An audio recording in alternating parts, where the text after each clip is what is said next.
everybody. I'm Lou White, and I'm here to discuss something that is actually the keynote of the ministry of, it should be the keynote of every ministry, the ministry of all the Nazarene. And that's the same thing that Yahushua himself was engaged in. That's the restoration of the lost sheep, the lost tribes of Israel. The tribes of Israel are actually 13 technically, 12 if we count Joseph as one tribe. The Yahudim, or the Jews, are one tribe. They're the royal tribe, the royal line. And the firstborn blessing was placed upon one of Joseph's sons, Ephraim. Well, the lost tribes are out in the nations right now. And they're in the world, and they don't know who they are. They're like the prodigal son. They've forgotten themselves. And Yahuwah is calling them back to his household, which is his covenant. So this is a restoration project about, you know, restoration of the tribes of Israel back to the covenant. And they're going to learn the covenant again, and it's going to produce in them the fruit of the Spirit. And the fruit of the Spirit is, of course, you know, love, joy, peace, patience, kindness, goodness, gentleness, faithfulness, and self-control. 9 things that obeying the commandments actually produces. And the first 4 commandments are problematic for most Christians because they really don't understand them. They're not studying them. And that's what we're here to do, is to study them so that we can get restored to them again. And the 10 commandments are in fact called the covenant of loving kindness. The Hebrew word is hasid. And it's mentioned in 1 Kings 8:23 and 2 Chronicles 6:14 and Nehemiah 1 verse 5. The covenant. Now the scattered tribes of Israel, what does that mean, scattered? Well, it means they're not in the land. They were given the permission to be and remain in the land as long as they were obeying the covenant. Now, the moment they stepped out of the covenant and added to it or detracted from it, then they were cast away from the land. And that happened in 2 basic, well, actually 3 expulsions. The Exodus from Egypt brought them back to the land after 40 years. And then that was their first introduction to actually living in the land as a nation of Israel. And then they were taken away around 722 BCE by the Assyrians. They were scattered mostly, but then some were taken away too to Assyria. And then 135 years or so later, the Yahudim, the southern house of Yehuda, was taken away by the Babylonians for 70 years. And then about 10% of them came back and remained until around 70 CE, when they were completely taken away from the land again. And they remain in captivity. Now, captivity means that they're not in the covenant, and they're not allowed to come back until Yahushua himself regathers them. And he says when he regathers them, they're not going to be in any fear anymore. They're in fear right now because the United Nations is who regathered them. For the last days, the man who was renamed Israel, his first original name was Yaakov, the brother of Esau. In Genesis 49, it says, and Yaakov called his sons, that means all the tribes' heads, the fathers of the tribes, gather together so that I declare to you what is to befall you in the last days.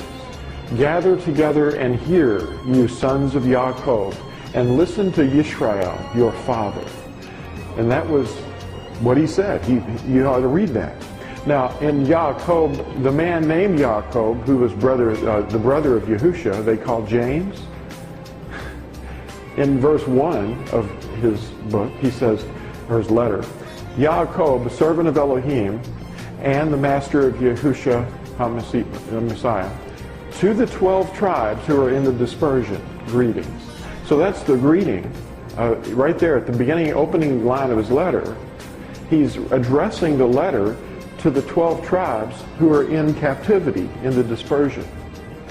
And in James 5, or Yaakov 5, verses 7 and 9, so brothers, be patient until the coming of the master. You don't have to regather yourself. See, the farmer waits for the precious fruit of the earth, waiting patiently for it until it receives the early and latter rain. You too, be patient. Establish your hearts, for the coming of the Master has drawn near. So he's writing to us too. Not only was the first Yaakov writing to us, but the second one was writing and saying the same thing. He's talking to us who are in the dispersion, or the captivity. And that captivity is among the nations of the world. We're all over the place. And this is addressed to overcome a blindness that's blocking our comprehension, because a lot of people that are seeing this for the first time are going to be thinking, oh, it's just Jews and Christians and Islamic people. But it isn't. A lot of those, all in those groups are all mixed up, lost tribes of Israel. Before you can fully comprehend this information, a certain blindness has to be lifted from your mind. The blindness is the fact that the tribes or descendants of Israel don't know who they are, because they're lost. They're lost to themselves. The word Israel must never refer to the land or even a government. It's a nation of people, the families or clans or tribes, who live in a covenant with Yahuwah. So if you're an Israelite by blood, but you're not in the covenant, then you can't really claim that name anymore. But you can claim the name of your tribe, but that's about all. The lost tribes are their descendants living among the Gentiles scattered upon the earth. But a remnant will awaken and understand here in the last days. So there's going to be a time here in the last days when a remnant of the lost sheep will actually understand. And that's what the prophecy says. Israel has been blinded in part while scattered among the Gentiles, and they're blind to the covenant and to their own identity. Romans 11 tells us, for starting in verse 25, "For I do not wish you to be ignorant of this secret, brothers, lest you should be wise in your own estimation, that hardening in part has come over Israel, until the completeness of the Gentiles has come in." Now what's he saying? He's saying that Gentiles who think they're Gentiles are coming into Israel. They're not the land, but the covenant. That's the way you engraft. Until the completeness or the fullness of the Gentiles has come in. And so all Israel shall be saved, as it has been written, "The deliverer shall come out of Sion, and he shall turn away the wickedness from Jacob. And this is my covenant with them when I take away their sins." So the tribes of Israel are scattered across the face of the earth, and they're living as Gentiles, believing that they are Gentiles. And that is a stronghold or a false idea. It's a prison that people are trapped in. What is a stronghold? A stronghold is a false belief or a notion. Strongholds can be broken by being exposed by the truth, which sets us free from the stronghold. Once exposed by the truth, the lies have no more power over us. A stronghold can blind us from understanding. In 2 Corinthians 10, starting at verse 4, for the weapons we fight with are not fleshly, but mighty in Elohim for the overthrowing of strongholds, overthrowing reasonings, and every high matter that exalts itself against the knowledge of Elohim, taking captive every thought to make it obedient to the Messiah, and being ready to punish all disobedience when your obedience is complete. So he's really referring to us as obeying something. And the truth is what sets us free. People are not conscious of the fact that they are imprisoned in many layers of contrived thoughts that are designed to keep them controlled and keep them in sin. They're mentally imprisoned by what they have accepted to be truth. As long as they continue to believe the lies are truth, the fortresses that imprison them will hold them securely. Messiah Yahushua sets us free by guiding us into the truth.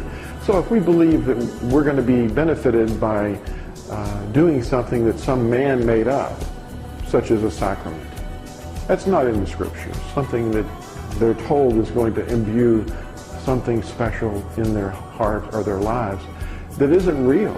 It's an artificiality. It's a stronghold. It's just made up. It's something that they believe, but it isn't helping them at all. Because sacraments are non-existent. They aren't real. The word Israel refers to only Jews. That's a stronghold. That's not true. because the word Jew is less than 500 years old and refers to any descendant of one tribe, Yehuda. That's a man named Yehuda. The first time the word Yahudim, Jews, is used in Scripture involved a war that was between the house of Israel and the house of Yehuda. The house of Israel was the 10 tribes in the north after the tax revolt after Solomon. And then they were fighting the house of Yehuda. They were fighting each other. So there were 10 tribes fighting against 2 tribes. And the first time it is mentioned is in 2 Kings 16, verse 6.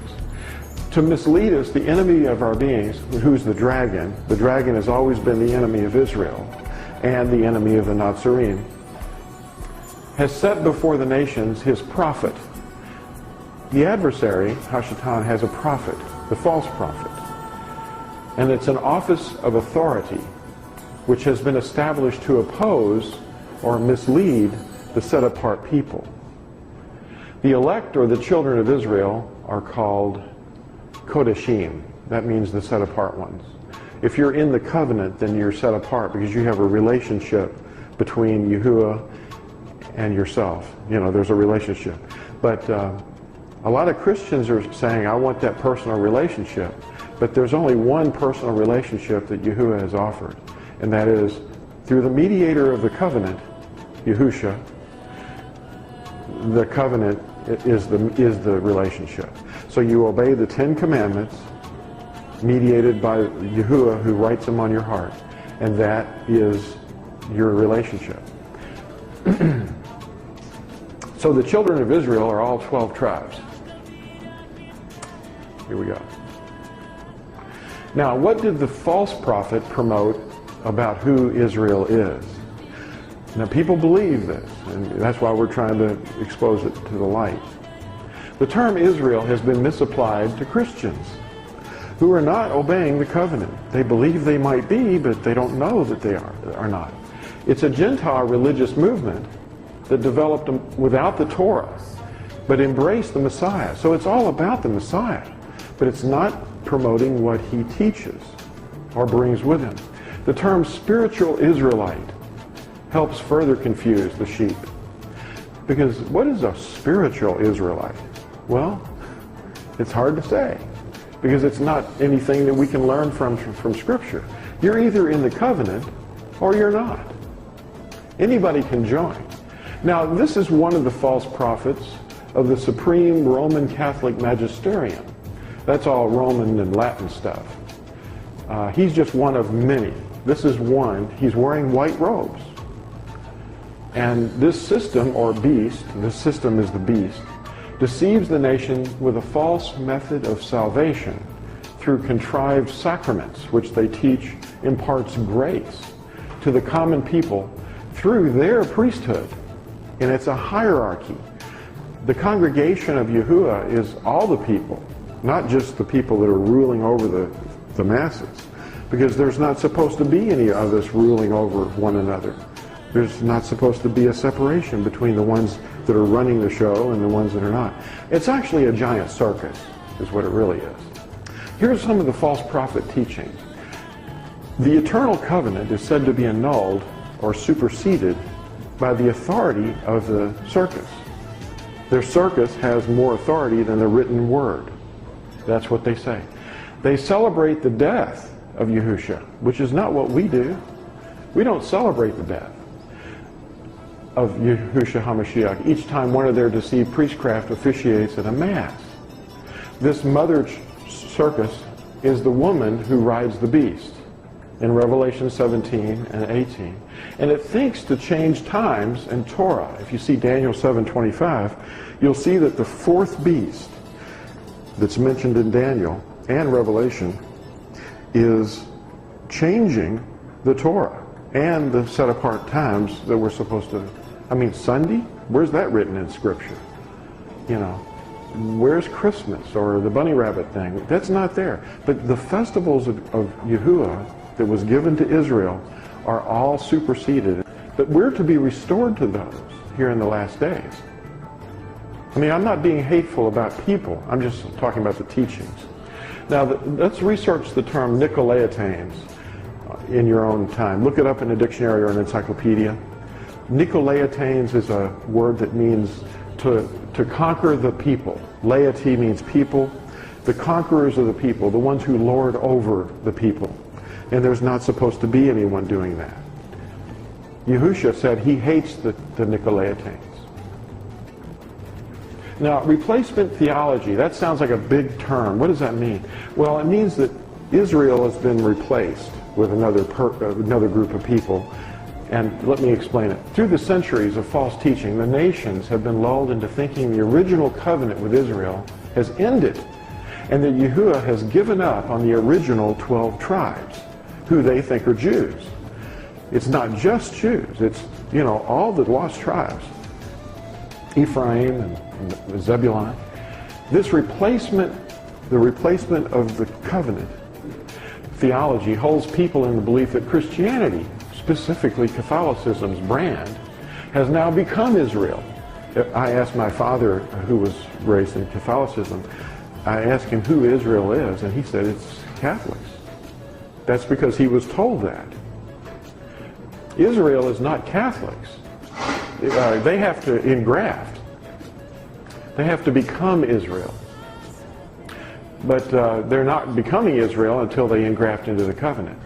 Now, it also states that the Jews are synonymous with the old Israel, and that the new Israel, who are Christians, do not even have to live according to the old covenant. Now, that's the teachings of the Circus Fathers. Epiphanius, Tertullian, Jerome, guys like that. They said that. That's who said that, not Yahuwah. The founders of Christianity said that. It was founded at the Catechetical School of Alexandria, Egypt, and these men were formerly sun worshippers, and these men were what they call the CHURCH fathers, and they're studied by the seminaries to all their writings, and they basically say that the Nazarene are heretics, because the Nazarene were the original followers of Yahusha. If you read Acts 24, verse 5. They say that Yahusha, the Messiah, has set them free from the law.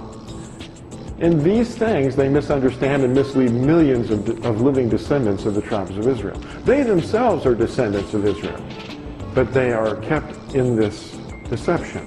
The people themselves that are teaching these things and receiving these teachings are actually lost tribes themselves. Isn't it a rebellious heart that's keeping them in deception?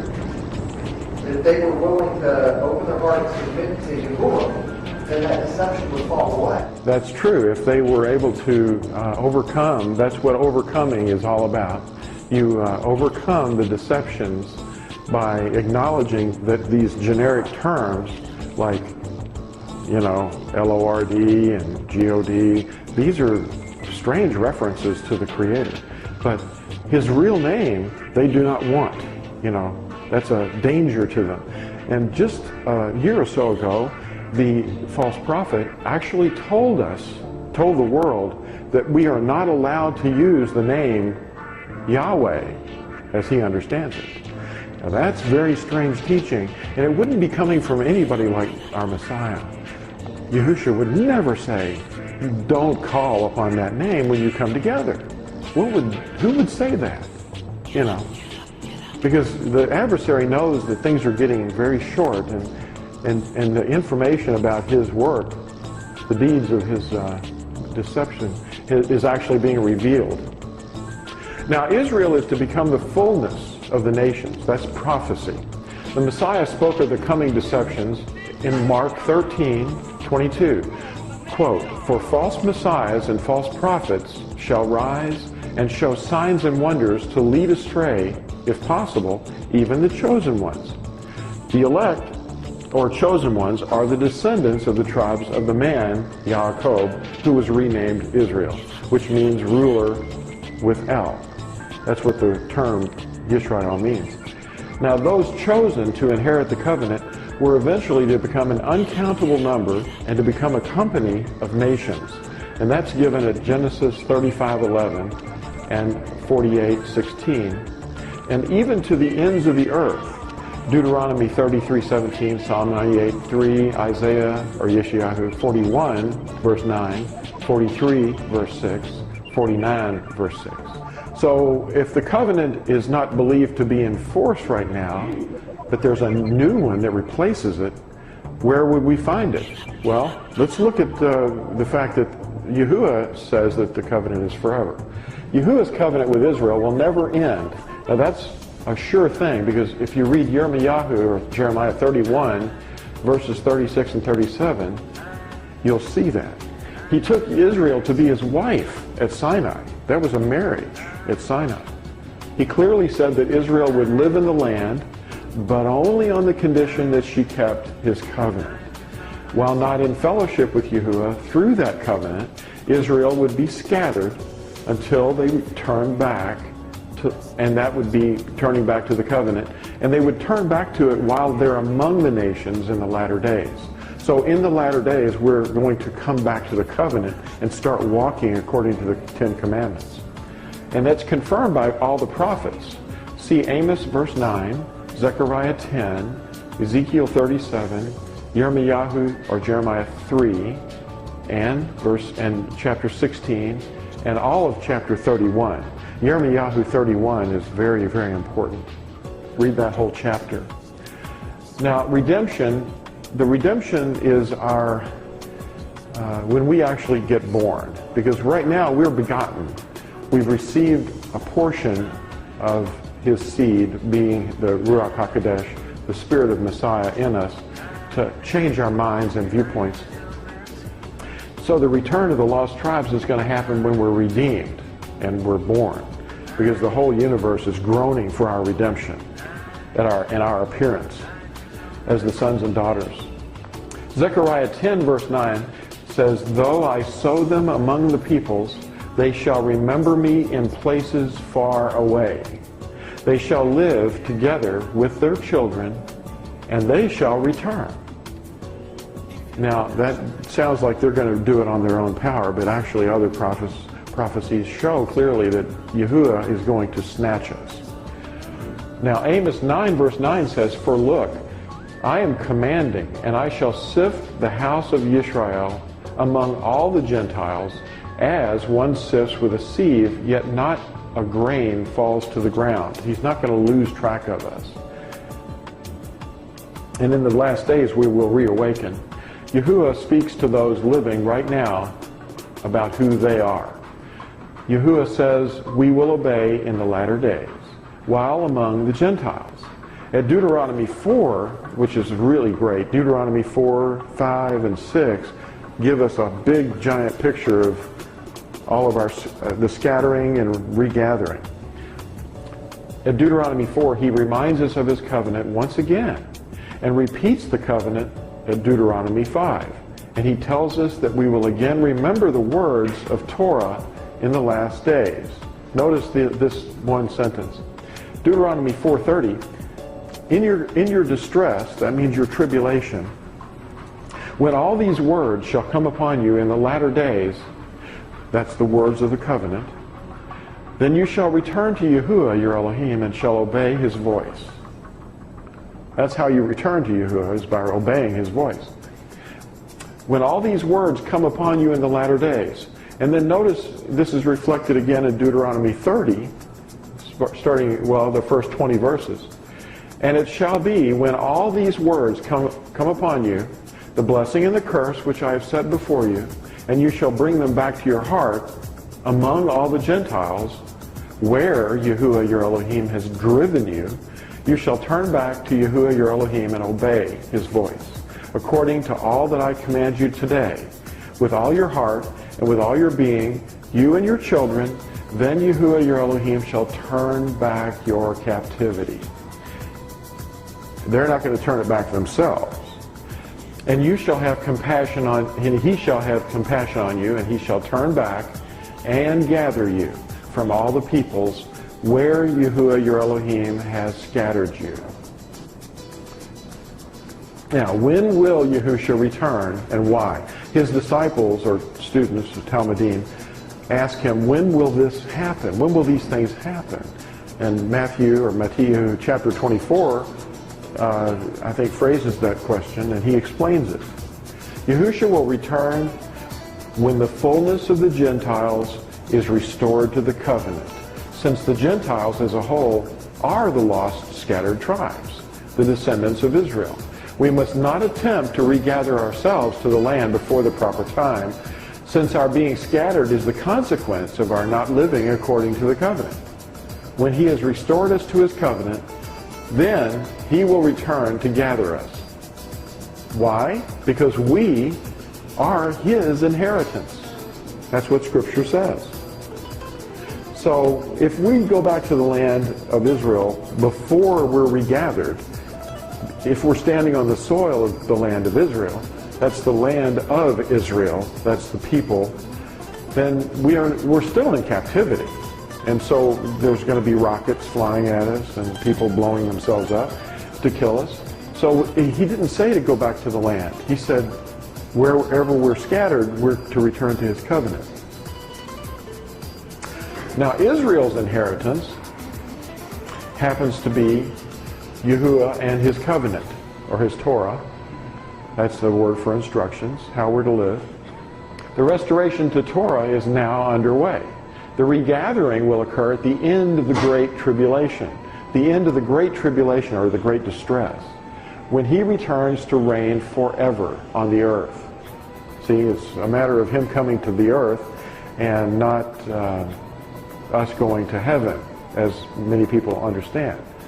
He will then restore Israel into one stick, and the house of Israel will be united under him as one people.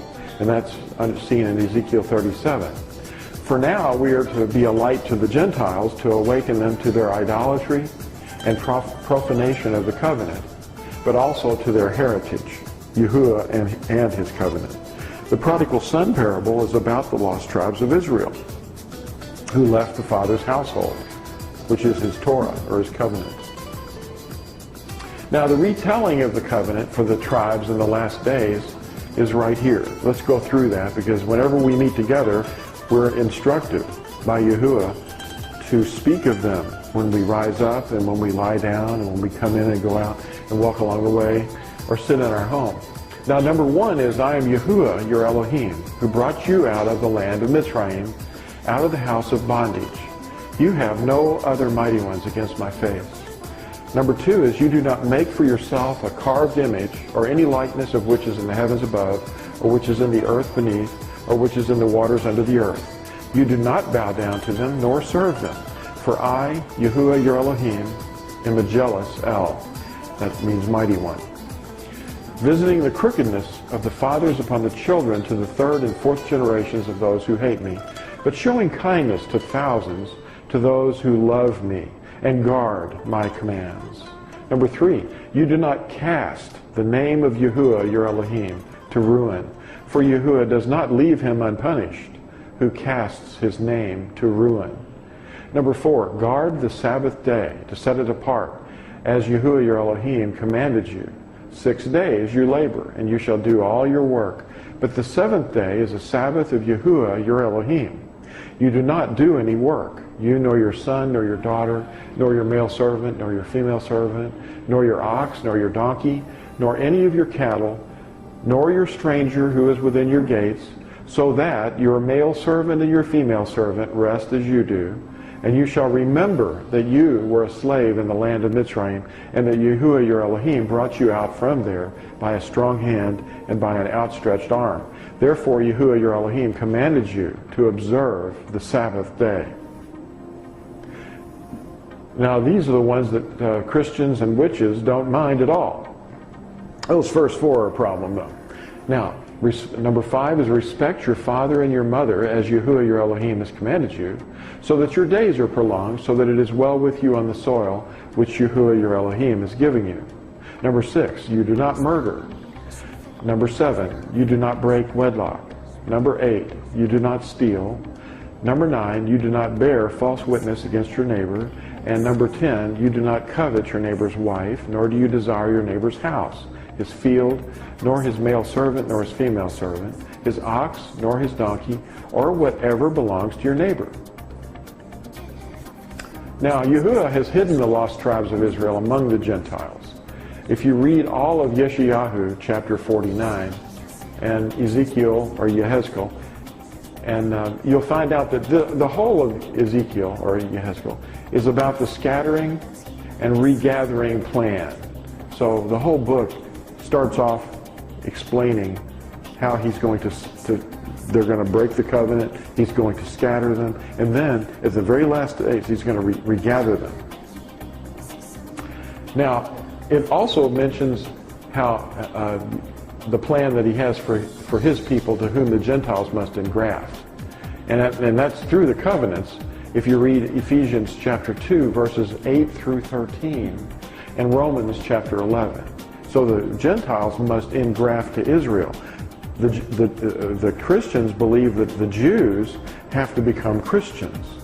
And that's not at all the case. It's just the opposite. If you're alive, then you're most likely a lost, cut-off descendant of the tribes of Israel. And when you repent and take up the covenant again, through immersion into the name of the Mashiach, Yahushua of Nazareth, you become an Israelite. That's what you're really becoming. You're enjoining yourself to Yahuwah through his covenant, calling upon his name for salvation. And you become a member of the Nazarene. Now, if you read Acts 24, verse 5, that's what we're called. The Nazarene are branches or offspring or descendants. It also means watchmen or guardians. The renewal of the covenant is described, the renewed covenant is described in Hebrews chapter 8. And it's repeated at chapter 10. And Yahuwah is our Savior, our Redeemer. And we call him Yahusha, and it means Yah is our deliverer. That's what Yahusha means, or Yahushua. All flesh shall know that I, Yahuwah, am your Savior and your Redeemer, the Elohim of Yaakov. That's Yeshayahu chapter 49, verse 26. You can't wiggle away from it very easily. It's telling you who he is. That's the Aleph and the Taw. Now the tribes that are gathered at the return of Yahusha, here they are. Dan, Asher, Naphtali, Manasseh, Ephraim, Reuben, Yehuda, Louis, Benjamin, Shimeon, Issachar, Zebulun, and Gad. And these are listed at Ezekiel 48. Okay, that's what the book of Ezekiel is about. The scattering and the regathering. So the regathering, these tribes are mentioned. But in one case, Ephraim and Dan are not sealed with the name of Father Yahuwah. Although they're regathered, they're not sealed for protection. Because Ephraim and Dan are highly idolatrous, even now, even in the last days. And so when we're sealed with the name, a lot of them will not receive it until they have to go through the tribulation. And that's what this is all about. In Revelation 7, verses 4 through 8, explains what these are what's going on here. And I heard the number of those who were sealed, the ones protected, 144,000 sealed out of the tribes of the children of Israel. These are not Christians, but they might be Christians that are being sealed, and they're no longer Christians. They become Nazarene. Of the tribe of Yehuda, 12,000 are sealed. Of the tribe of Reuben, 12,000 are sealed. Of the tribe of Gad, 12,000 are sealed. Of the tribe of Asher, 12,000 are sealed. Of the tribe of Naphtali, 12,000 are sealed. Of the tribe of Manasseh, 12,000 are sealed. Of the tribe of Shimeon, 12,000 are sealed. Of the tribe of Louis, 12,000 are sealed. And of the tribe of Issachar, 12,000 are sealed. Of the tribe of Zebulun, 12,000 are sealed. Of the tribe of Joseph, 12,000 are sealed. Of the tribe of Benjamin, 12,000 are sealed. Now, technically, Ephraim is sealed in part because Joseph is mentioned, and Ephraim is one of his children. But because of the fact that by name he's not mentioned, it's kind of strange. But then Manasseh is mentioned, and he's the other son. See, Joseph had the sons Ephraim and Manasseh. Manasseh is mentioned, and Joseph is mentioned, but where's Ephraim? So Dan is not in this list of the ones that are sealed, which is kind of creepy for Dan, because he's got to go through something unprotected. And I can't explain the Ephraim thing very, very well, but his name's not on the list, unless you want to just include him, because Joseph's mentioned. And he is firstborn, or he received the blessing. So we are in captivity right now among the nations, and whether we're in New Zealand, Australia, India, China, wherever we might find ourselves, we're still in captivity. And 1948 was not the regathering. It may be that it is signaling something that's important, but it's not the regathering itself. Those Israelites that are in the land just prior to the regathering are to flee to the mountains, which means flee to the nations. And the tribes of Israel were scattered repeatedly and permanently scattered in 70 CE by Titus. When the temple was destroyed by Titus, all due to their unfaithfulness. But the faithfulness of Yahuwah to his covenant is steadfast. The tribes that are in the land since 70 CE are not the fulfillment of prophecy. Today we see the nation of Israel regathered by the will of the United Nations. And the United Nations plan after World War II was to annihilate the remaining Yahudim on the planet. It was a UN plan to see the Yahudim annihilated by her enemy neighbors, the Ishmaelites and Edomites and Assyrians and Moabites. You hear the hatred in those nations that are around them all the time, like the leader, the president of Iran, Now, in the book of Ezekiel, we hear of a great feast of Yahuwah. Now, at the time of the ultimate regathering, we're going to have a feast of Yahuwah just prior to that. But the ultimate regathering will be incredibly wondrous. It's going to be the second Exodus. When the Israelites came out of Egypt by the strong hand of Yahuwah, that's going to be like nothing compared to what's about to happen when he calls us out of the nations. We're going to rise up into the air, and we'll be clothed in immortality, and it'll probably be during the time the sun is darkened, so we'll be the only bright spot around. And people will see this happening all over the earth, and then we're going to be regathered to meet Yahusha in the air as he returns. And we're going to probably be the New Jerusalem, we ourselves, because we're called the building blocks, or the stones of the new temple that he's going to make.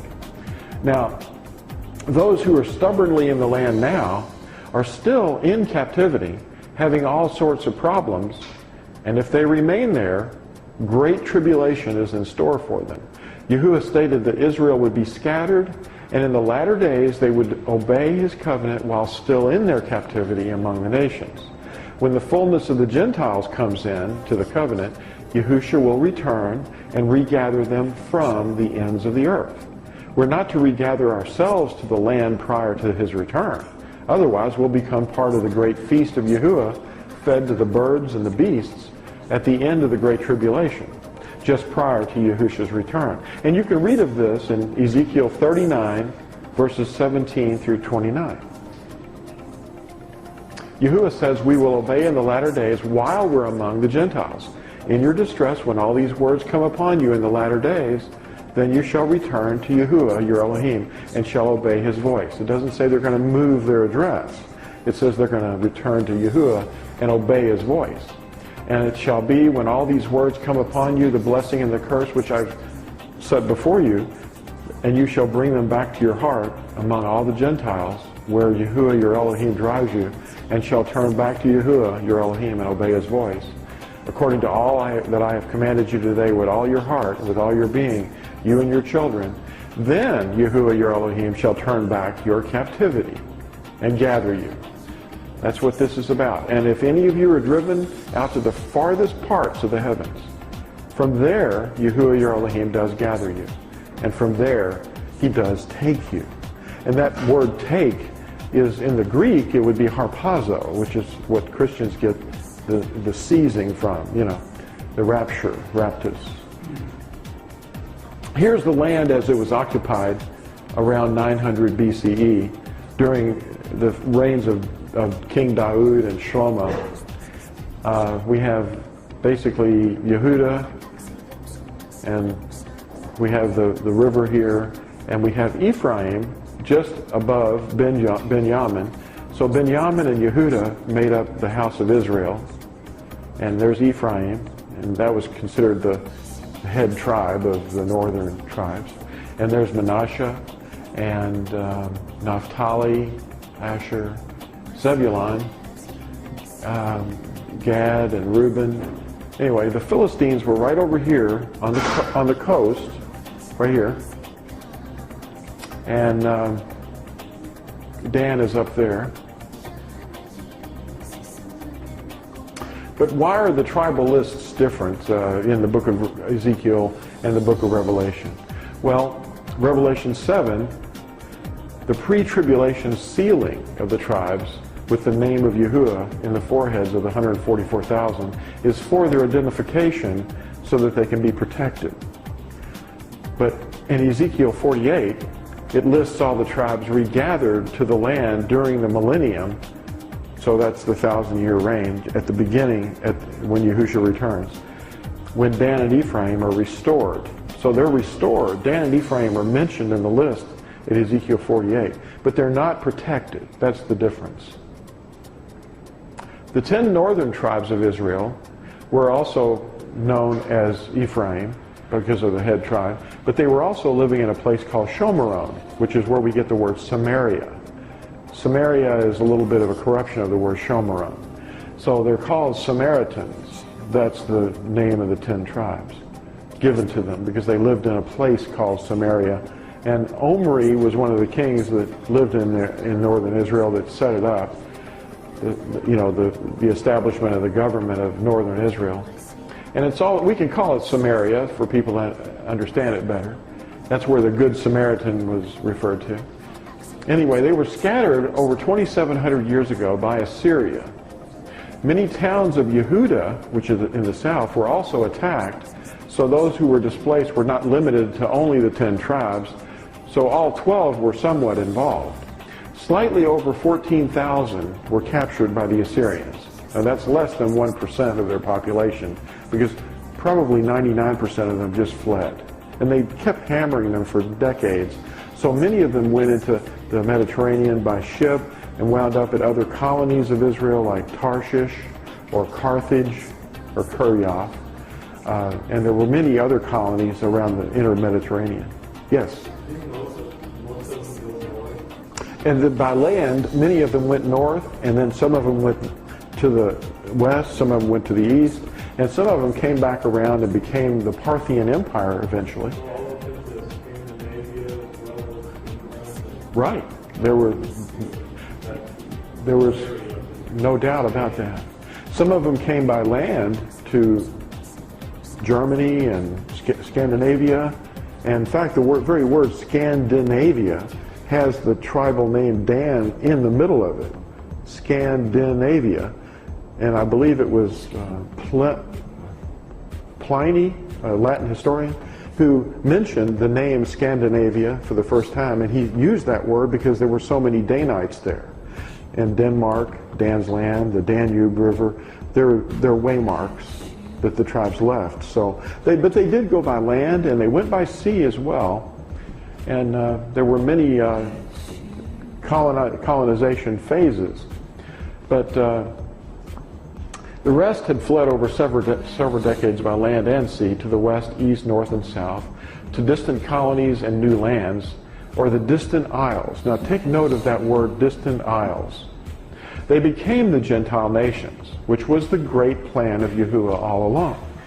Israel is to become the fullness of the Gentiles. That's the prophecy. So they are the nations.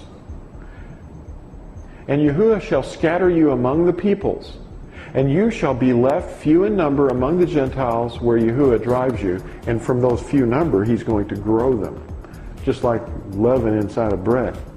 And there you shall serve mighty ones, false ones, the work of men's hands, wood and stone, which neither see, nor hear, nor eat, nor smell. But from there you shall seek Yahuwah your Elohim, and shall find, when you search for him with all your heart and with all your being. In your distress, when all these words shall come upon you in the latter days, then you shall return to Yahuwah your Elohim, and shall obey his voice. Deuteronomy 4 continues about this scattering. For ask now of the days that are past, which were before you, since the day that Elohim created man on the earth. And ask from one end of the heavens to the other end of the heavens, whether there has been a word as great as this, or has been heard like it. Now, why were the children scattered? Because they rebelled against the words of El and despised the counsel of the Most High. That's Psalm 107, verse 11.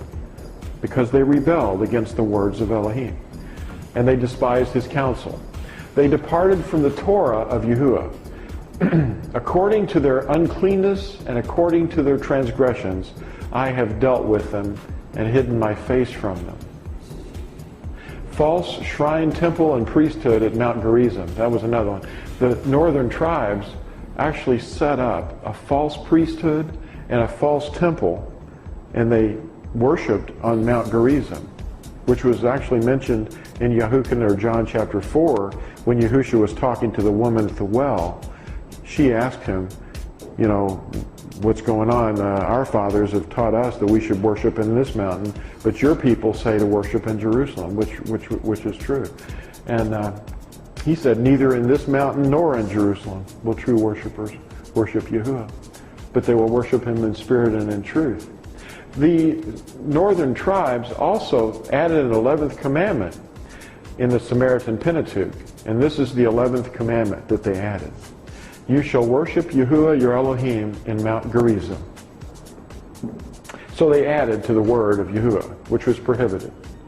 Now, if you ask a Christian, what do you consider to be the most set-apart, special day of the year? Or what are the seasons of the year that are most special for religious reasons? The answers that they may give you put them in the same apostate situation that Israel found themselves as described above.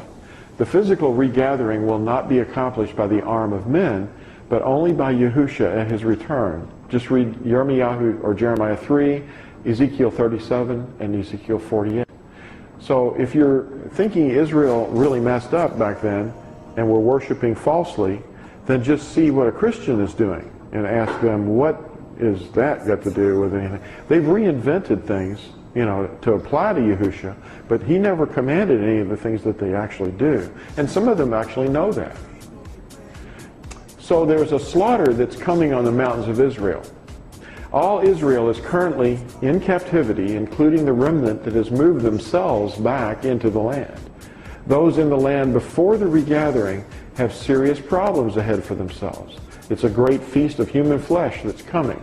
Ezekiel 39, starting in verse 17 through 29, says this, And you, son of man, thus said the Master Yahuwah, speak to every sort of bird and every beast of the field, assemble yourselves and come and gather from all around to my offering, which I am slaughtering for you, a great offering on the mountains of Israel, and you shall eat flesh and drink blood.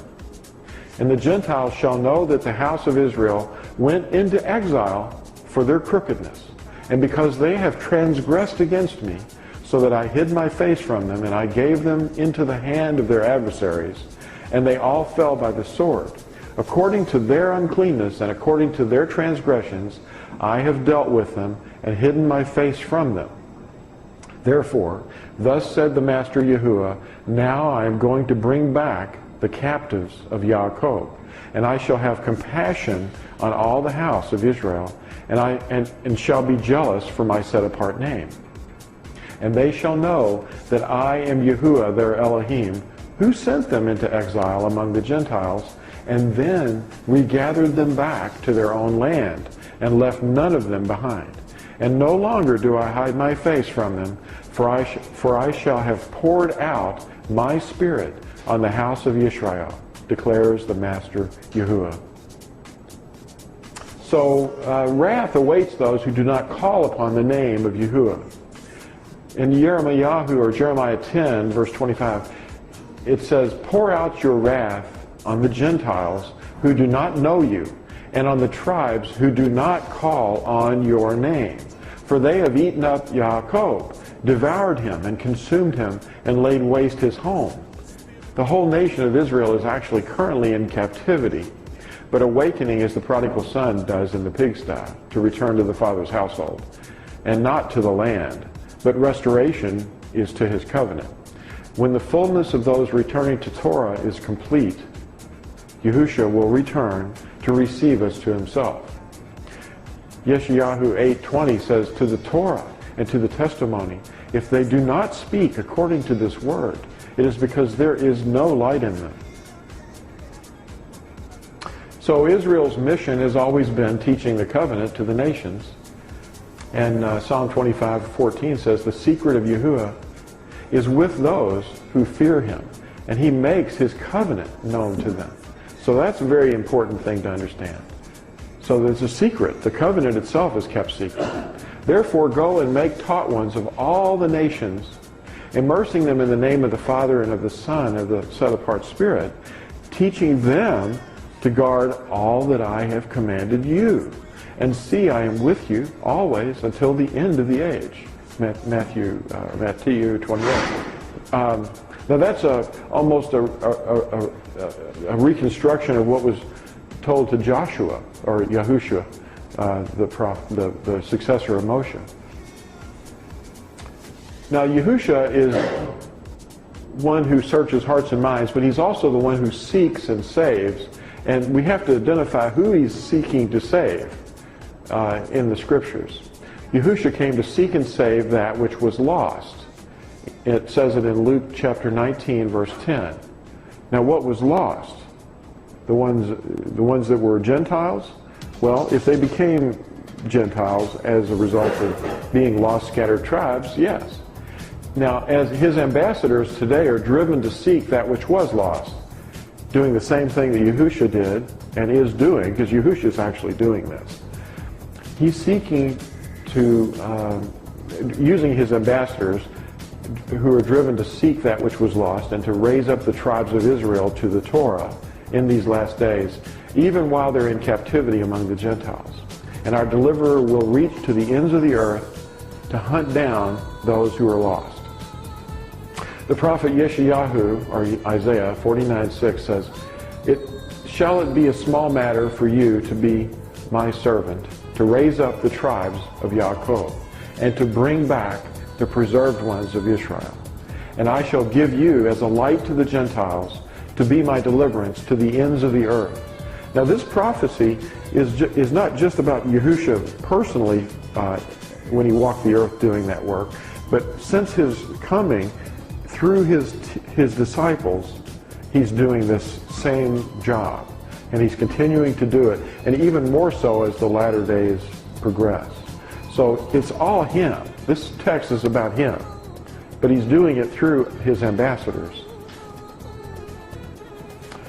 Now the return and the regathering is an incomparable event. There's nothing that will compare to that. And it approaches closer each day. It's unsurpassed, it's matchless, it's unequaled. Because the regathering of the scattered tribes of Israel, Yahushua's return, is going to be utterly, overwhelmingly amazing. Nothing will ever have happened since the beginning of creation like it. In Jeremiah 16, it says, O Yahuwah, my strength and my stronghold and my refuge, in the day of distress, the Gentiles shall come to you from the ends of the earth and say, our fathers have inherited only falsehood, futility, and there is no value in them. Would a man make mighty ones for himself which are not mighty ones? Therefore, see, I am causing them to know. This time I cause them to know my hand and my might, and they shall know that my name is Yahuwah. That's very interesting. The translators removed his name, of course. But in the latter days, they're going to find out who he is. I mean, they've been, making, witchcraft is probably the most popular thing right now because the adversary knows his end is near.